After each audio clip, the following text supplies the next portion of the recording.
Hey, this is Ralph, and in this video I want to use CSS variables so that I can more easily apply my new color palette. Now, this video is also an experiment for me because I'm using OBS Studio to record it. I normally use a different software called Camtasia, and so I've just spent the last 20 or 30 minutes getting into OBS Studio and experimenting with settings, and this is my first test recording. Knock on wood. All right, well, let's get to it. Now, the other day, I created a color palette, and I saved a screen capture of it, and it's right here. It's this this white, off-white color, beige, and then this bright orange, reddish-orange color. So it'll be my primary color, my secondary color, and then my accent color.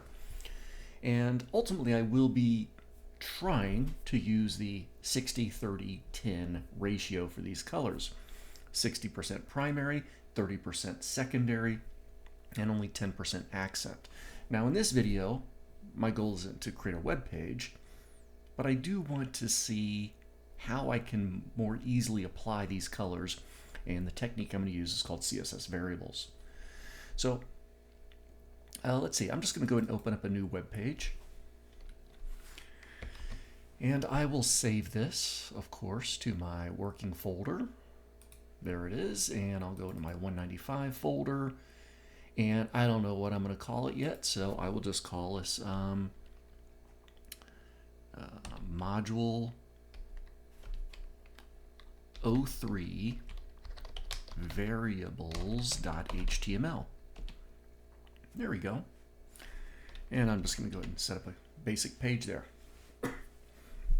And let's see, I'm going to go ahead and close this, collapse that window, so we open up this view a little bit more. There's my variables page. And before I do anything else, I'm just going to go ahead and click my Go Live button in the lower right corner, launch this page in my browser, and of course the page is blank as it should be. I am going to use an external CSS file, and I'll put it right down here. Link relation equals style sheet.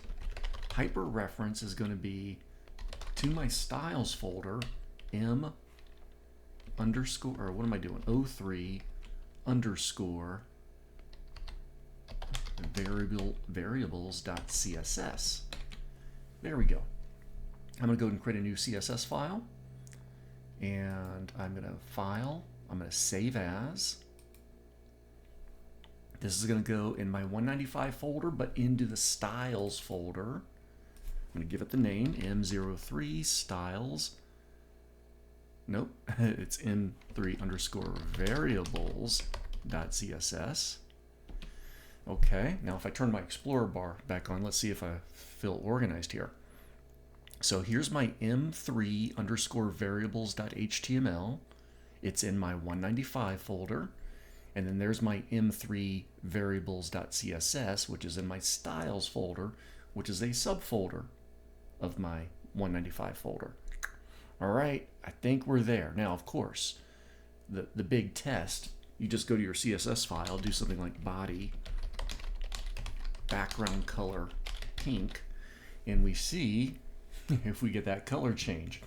And if we do, that of course gives us confidence that our external CSS file is properly connected to our web page.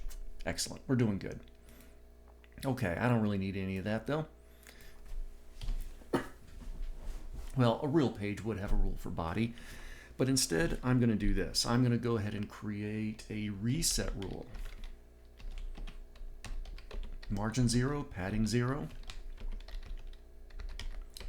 No, I'm not going to do border. I'll leave that out, but I will do box sizing border box. There's the reset rule. And now I'm going to declare some CSS variables. Now to do this, I'm going to use a special selector called root. Now, I don't think there's anything special about root compared to another selector I could have used, HTML. I'm not 100% sure, but I believe we could use either HTML or root in this situation. However, I'm going to use root. It's a little bit new to us. We understand HTML would be a type selector, kind of like using body or H1. But root is a little bit more specialized. And this is where we're going to declare some variables. For instance, I'm going to create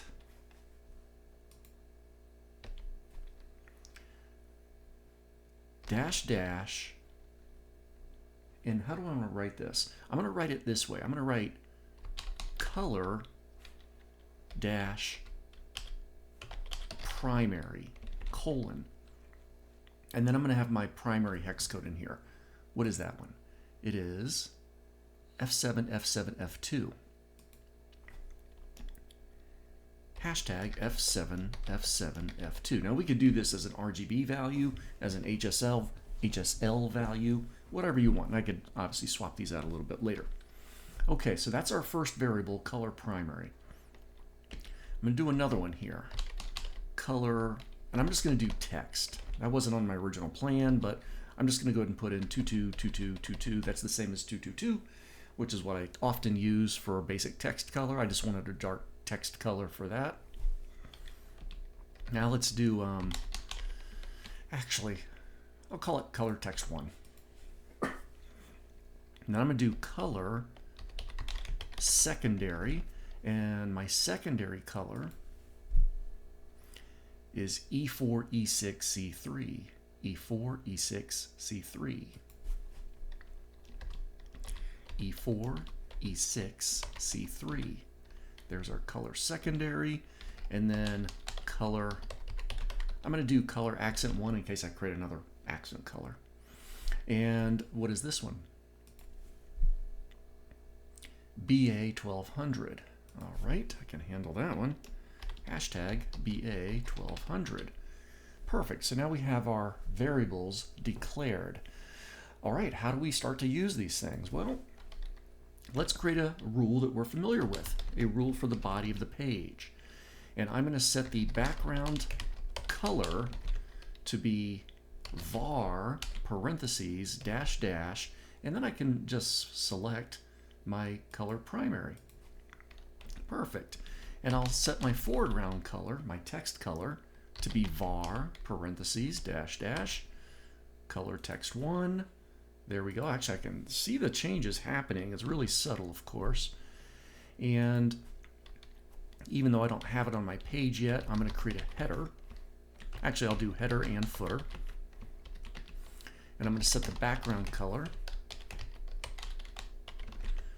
to be var parentheses dash dash color secondary. There we go. I think I'm all right with that. And just so we can see something happen, I'm going to say for my header, I'm going to do a border bottom 4 pixels solid var dash dash color accent 1. So that way I'm kind of using all of my colors there, all of my variables, that is. And I think that should be enough to test things out. All right, so my CSS feels pretty good. I'm going to test it, of course, and then we'll come back to make sure you're seeing exactly what I'm writing here. I'm going to go back to the HTML of the page, and I'll just do, I already forgot. Am I doing a header? Yeah, I'm doing a header. So,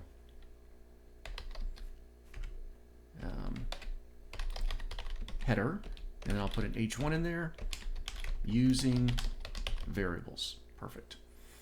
Okay, and we can start to see things happening. Now, my footer isn't showing up because I don't have a footer, of course. So let's go ahead and make a footer. This is the footer. There we go. And my footer is all the way up at the top because there's nothing on my page. But at the very least, I can see colors are working, so that's kind of a good sign. I'll do a little quick styling on this footer to get that pushed down. Footer, position fixed. Now I'll do position absolute. And I'll just go ahead and say bottom 0, left 0. I'm going to set the width to be 100%. And I'll give it a min height of 80 pixels, just so we can visualize it down there. In fact, I'm going to go to this header and give that a min height of 80 pixels as well. And how about a text align center, and we'll put some margin or padding or something, I guess. H1 margin 20 pixels. Oh, that was unsatisfactory. Look what happened there with the margin on there. So instead of using margin on the H1, it kind of pushes down from the header boundaries. So scratch that plan. I'll just delete that out. And instead, on the header itself, I'll do a padding top of 20 pixels. That'll give me the same look I wanted, but won't have that anomaly. But otherwise, I can see my my text looking good. In fact, I'm going to head down to after the header, and I'll just put a paragraph in here with some lorem ipsum text, so we can see that text show up. Jump over here, and I'm going to say all of my paragraphs will have margin of 8 pixels, font family Verdana, line height of 1.6.